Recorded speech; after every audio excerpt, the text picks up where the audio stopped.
Сейчас самая обсуждаемая новость – это отмена прямых выборов мэра Якутска. А, Якутск оставался одним из самых последних городов, где осуществлялись прямые выборы.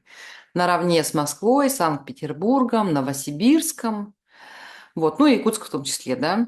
Э, Что я хочу сказать по этому поводу? Отмена выборов вообще это она вообще укладывается в логику нынешней политики, да, властей российских.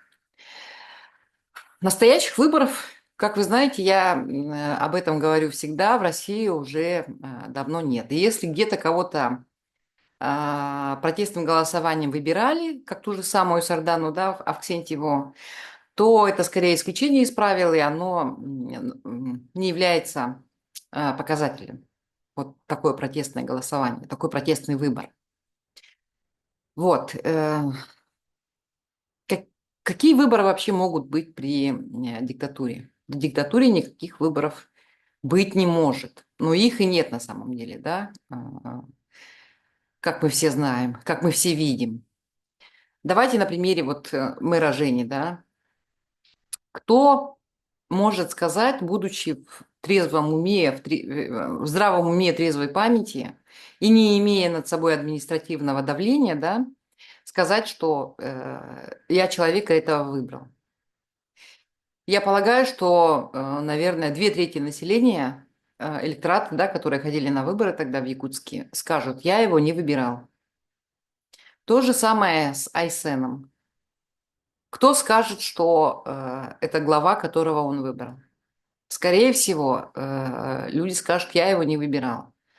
Ну и что получается? Он выборный глава, он выборный мэр или все-таки назначенный? Я не понимаю, зачем вообще нужен российским властям весь этот маскарад с выборами. Когда кто-то говорит, очень смешно мне, да, когда кто-то говорит, что с помощью прямых выборов народ имел какое-то влияние, в общем, да, какое-то влияние на власть, и с помощью прямых выборов народ мог высказать свой протест, свое недовольство действиями, значит, мэра. Но на самом деле народ ничего, вот люди ничего не могут сказать против. Они не могут никак высказать свой протест. Опять же, выборы последние мэра города Якутска Жени это показали. И самый большой показатель того, что народ ничего не решает, и у народа никто не спрашивает, это, конечно же, война и мобилизация. Людей отправляют на войну умирать. Кто-то протестовал вообще против этого, кто-то против этого вышел на улицы и высказывается, и говорит, что вот в самом деле мы протестуем, и мы не желаем, и мы не хотим. И давайте, если вы уж э, заставляете нас умирать, да, то мы сейчас вас будем тут выбирать, отменять. Никто, конечно же, не протестует. Людей отправляют на убой и совершенно спокойно. И вы думаете, что вас будут тут спрашивать, как выбирать, выбирать вам мэра или не выбирать? Ну не смешите, да? Ну не смешите. Какое протестное голосование, какое высказывание недовольства пишут в телеграм-каналах политики некоторые якутские. Ну, вообще, на самом деле, это все смешно. И к этому давным-давно все шло. Скоро и Айсена, значит, тоже выбирать никто не будет. Скоро Айсена, ну, Айсена не Айсена, а может быть, так получится, как в Хабаровске, да, пришлют просто варяга, непонятно кого. Человек, который не знаком с местными реалиями, да. Вот, институт самоуправления, конечно же, все уже давным-давно похерен. Извините за грубость. Вот, ну и вот это мое мнение.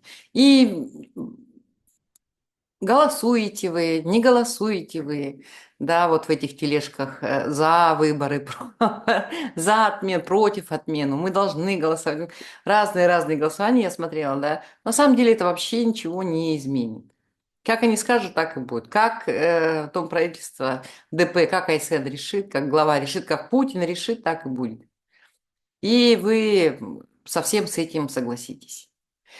Уже даже неловко, да, говорить такие прописные истины, как вам вернуть власть. Но это просто прописные истины, вы должны сами об этом думать и сами понимать, как вам, людям, народу, гражданам вернуть власть.